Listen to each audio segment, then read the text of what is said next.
want to take control. So that was me kicking the car out of full self-driving. But here's the interesting part. There are 3 different ways you can do that. And pressing your foot on the accelerator isn't one of them. That does something completely different. And I'll show you what that does. In this video, I am showing you how Tesla's FSD works here in Europe, including a few things it does in traffic that genuinely caught me off guard, and one setting that basically changes the entire experience. Let's get into it. Right, first things first, you obviously need to have full self-driving enabled. FSD isn't free, and owning a Tesla doesn't automatically give you access to FSD. You either need to have purchased it, have an active subscription, or have access through one of Tesla's free trials. To check that, tap the car icon here and then go to self-driving. Depending on your Tesla and software version, you may see autopilot instead, but they are essentially the same thing. Then tap full self-driving supervised and tap yes when prompted, and that's it, FSD is enabled. Now you will notice Tesla also tells you that it uses the cabin camera to monitor driver attentiveness. Yes, this little guy here is watching you, but there's actually a very good reason for that. Remember, this is full self-driving supervised. It is still a level 2 driver assistance system, not a level 4. Which means even though the car can do an incredible amount by itself, you still need to supervise it. So no sleeping, no Netflix, and definitely no disappearing into your phone for 5 minutes. The camera helps the car determine whether you're paying attention or not, and we'll come back to what happens if you're not. Now, let's actually drive. From a parked position, starting FSD is really simple. All you need to do is put on your seatbelt, enter a destination into the navigation, and then tap the Start FSD Supervised button. And that's it. The car takes over. From steering, acceleration, braking, lane changes, turns, roundabouts, and it would even handle parking when you arrive at your destination. But you don't have to start FSD while parked. If you're already driving, you can activate it using the right scroll wheel button on the steering wheel. I already have a destination set in the navigation, so now when I press the right scroll wheel button, FSD takes over and knows where exactly to take me. Notice this line in front of the car turns blue. Blue means FSD is controlling the car. Now watch what happens when I press the button again. You hear a chime and the line turns grey. Grey means I am back in control. Now here's something you might not know. You can actually activate FSD while driving even when you haven't entered the destination into the navigation, simply by pressing the right scroll wheel button. And so now, if I end this trip, just so I don't have a destination set, and I go ahead to press the button, FSD activates. Just remember, FSD is clever, but not a mind reader. It doesn't know whether you're heading home, going to the supermarket, or just driving around for fun. Without a destination, the car will simply follow what it thinks is the most probable route, which means it may make turns you aren't expecting. So unless you're happy to let the car choose its adventure, it's probably better to tell it where you're actually going. Now, remember I said there were 3 different ways you can disengage FSD. That was number 1, and here's number 2. If I apply enough force to the steering wheel, like I did in the beginning of this video, the car understands that I want control back. So when I do that, again you hear the chime and FSD disengages. And the third way, which is probably the most natural way, is pressing your foot on the brake pedal. And so now if I do that, again you hear the chime and FSD is off.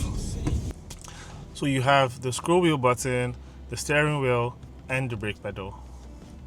And here's something important. The moment you disengage FSD, you are driving the car. Tesla isn't going to politely ask whether you're ready. So do not disengage it and then wonder why the car is slowing down. Be ready to take over immediately. So what happens if I press the accelerator while FSD is engaged? Now this is where it gets interesting. You might expect FSD to disengage, but it doesn't. FSD stays active.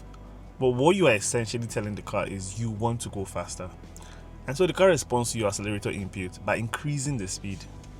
And this is something you want to be careful with, because you are effectively overriding the speed behavior FSD has chosen. If the car is trying to slow down and you continue pressing your foot on the accelerator, you are telling it to do the opposite.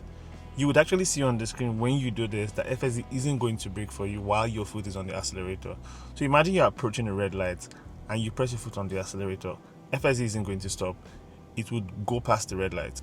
So yes, it is useful, but definitely something you want to use cautiously. Once you release the accelerator, FSD takes back control of the speed. So think of the accelerator as a temporary override, not a full disengagement. Now, there are limits to how you can use this. If you override FSD speed and push the car past 85 miles per hour or around 150 kilometers per hour, Tesla would warn you and might even disable FSD for you. Which brings us back to this guy, the cabin camera. While FSD is active, Tesla continuously checks whether you're paying attention. If you take your eyes off the road, for example, the car would warn you, and if you repeatedly ignore the warnings, FSD would be disabled, and this is considered a strike. If you get 5 strikes, you can lose access to FSD temporarily. So FSD may be doing the driving, but Tesla expects you to supervise it. And honestly, once you see some of the decisions FSD makes, you would understand why. Because most of the time it is brilliant, but every now and then it might do something weird, like this. The light was green as we approached, but just as we were about to go past it, it changed to yellow and FSD brakes hard. Personally, I would have continued through since it wasn't ready yet, and sudden braking like this could catch the driver behind you off guard. I understand that FSD was trying to be cautious, but this didn't feel like the most natural decision, and this is exactly why it's called full self-driving supervised. Now let's talk about speed, because this is one area where FSD works a little differently here in Europe compared with the US. Tesla automatically recognizes speed limit changes. So if I am driving on a road with a 30 km per hour limit, the car knows. And if I move on to a different road, it updates automatically and FSD uses that as the maximum speed to go. But what if I don't want to drive at that speed? Well, that's easy. You can simply adjust the max speed using the right scroll wheel on the steering wheel to increase or decrease it. On this road, for example, the current maximum is 80 km per hour. If I scroll up, the maximum speed goes up. If I scroll down, the maximum speed goes down. This is something I actually really like, because imagine you're on a fast moving motorway and traffic around you is moving slightly faster. You can simply scroll up to let FSD know it can go faster. Then imagine 5 minutes later traffic slows down. All you need to do is scroll down to reduce the max speed FSD should go. You're basically acting as the pacing manager for FSD. Now in the US, Tesla has also introduced different speed profiles that allow the car to behave more conservatively or aggressively without the driver constantly adjusting things manually like we do here. They have 5 speed profiles: sloth, chill, standard, hurry, and Mad Max. And just the way we use the right scroll wheel to manually increase or decrease the max speed limit FSD should go, they can use it to switch between speed profiles. And depending on what profile you select, FSD would drive below or significantly above the speed limit. So the philosophy is slightly different, but personally I actually don't mind having direct control over the maximum speed. Now here's another feature that confused me the first time I saw it. Sometimes when driving using FSD, you would see these Chevron markings on the blue line in front of the car, and that usually means the car is slowing down. But what's more interesting is that it does that sometimes on the highway, even when no car is in front of you or when there's no object that it needs to slow down for. So here's what is happening. When FSD is engaged, Tesla isn't only looking at your lane, it's also looking at neighboring lanes.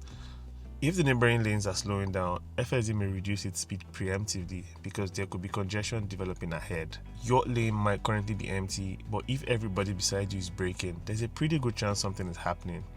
I actually think this is one of those little behaviors that make FSD feel surprisingly human. A good driver would probably do exactly the same thing. It does something similar with cyclists and other vulnerable road users. If there's a cyclist on the road, you will often see the car position itself slightly further away where it has enough room to do so. Same idea with pedestrians or something unexpected close to the road. Rather than blindly staying perfectly centered in the lane, FSD can adjust its position based on what's happening around the car, making it incredibly natural. It also pays attention to what's happening behind you. If a faster vehicle is approaching from behind and the road conditions allow it, FSD may move over to the next lane rather than unnecessarily holding up that car. Again, exactly what you would expect from a considerate human driver. Well, a considerate human driver in theory, we all know not everyone got that memo. Let's talk about roundabouts. Now, if you live in Europe, this is probably one of the things you are likely interested in, because we have quite a number of roundabouts on our roads. When approaching a roundabout, FSD tries to understand the position, speed, and intended movement of the vehicles around the roundabout before deciding whether it should enter. And roundabouts are actually a really good example of why FSD in Europe is interesting. European roads are complicated, with cyclists, tiny lanes, cars parked on the street, multiple roundabouts. and sometimes all of those things at the same time. So when you watch the car navigate this successfully, it is seriously impressive. Now we're approaching the destination, and this is where you really understand what Tesla means by end-to-end driving, because the car can take you all the way from where you started to your destination. And when parking is available, Tesla would also park the car. And if you don't like the parking spot it chooses, that's not a problem. Just take control. Now you know 3 different ways you can do that. Choose a different parking spot and then use auto park. So yes, we're still talking about a supervised system, but the fact that a car can handle this much of a journey by itself is still pretty wild. Now that you've seen how FSD behaves, let me quickly show you some important settings that actually matter. Let's go back into the self-driving menu. First, obviously, this is where you can enable or disable full self-driving. Depending on your software version, you may also have this option which requires you to confirm FSD activation before the system takes over, and that would be by pressing your foot on the brake. So now if I enable this, when I press the start button, it does not start immediately like it did before. Now I have to press my foot on the brake to confirm I am ready to start. If that's something you prefer, you can enable that. Then you have your speed related settings. This is where you can set a percentage offset, basically telling FSD how far above or below the recognized speed limit you're comfortable letting it go. And then there's one of my favorite settings, expanded full self-driving visualization. When this is on, you get a much clearer view of what the car can actually see. Cars, motorcycles, cyclists, pedestrians, lane markings, traffic lights, etc. It's probably one of the coolest parts of the whole FSD experience. Your map becomes smaller though because the visualization takes over most of the display, but you can still swipe to expand your map whenever you need it. Then we have actually smart someone, or yes, us. Tesla definitely knew what they were doing with that name, but let's focus. The idea is simple. Imagine you've just finished shopping and your Tesla is parked all the way across a massive car park. Instead of walking to the car, you can simply summon your car to come meet you where you are. Availability depends on region and software version, and Europe doesn't have this working properly yet. So rather than go too deeply into it here, we'll save that for when the functionality available here makes it worth testing properly, because I definitely want to test that. Now you probably already know that when you own a Tesla, you would often need to update the software. And one question I hear people ask a lot is, should you install every FSD update? Well, one thing you would notice if you follow Tesla communities online is that whenever there's a new FSD update, you'll see comments like, this version is amazing, and then 2 comments later you might see something like, Tesla completely ruined FSD. That's just part of owning a Tesla. FSD is constantly evolving. Sometimes an update massively improves one behavior, but temporarily makes another one worse. Personally, I still keep the car updated, because those regressions usually get addressed, and over the long term, the system continues becoming more capable. You're basically watching the car evolve through software, and that's one of the things I find most interesting about owning a Tesla. Now, one last question I think a lot of people have is, do you need Tesla premium connectivity for FSD? Well, the answer is no. Premium connectivity costs roughly €10 per month here, and that gives you additional connected features such as live traffic, visualization, satellite maps, streaming services, and remote sentry mode viewing, depending on your vehicle and region. But FSD itself does not depend on premium connectivity. So if you cancel premium connectivity, you don't suddenly lose full self-driving. You will just lose some of those additional online features. So after actually using FSD here in Europe, is it perfect? Absolutely not. There are still situations where I take over. There are still moments where I think, yeah, I would have done that differently, like the traffic light situation you saw earlier. But there are also moments where the car does something so naturally that you almost forget you're supervising software. And I think that's what makes FSD so fascinating right now. We are watching the technology develop in real time. But just remember, this is still full self-driving supervised, at least for now. So pay attention, be ready to take over, and enjoy the technology for what it can already do. If this video helped you, make sure you subscribe and turn on notifications, because I am going to be testing a lot more Tesla features and FSD updates here in Europe, and you don't want to miss it. And if you haven't already, go back and watch how this whole journey started, my first impressions video, and the one right after on 4 things I love about driving this car at night. Links are right there if you want the full story. Thanks so much for watching, and I'll catch you in the next one.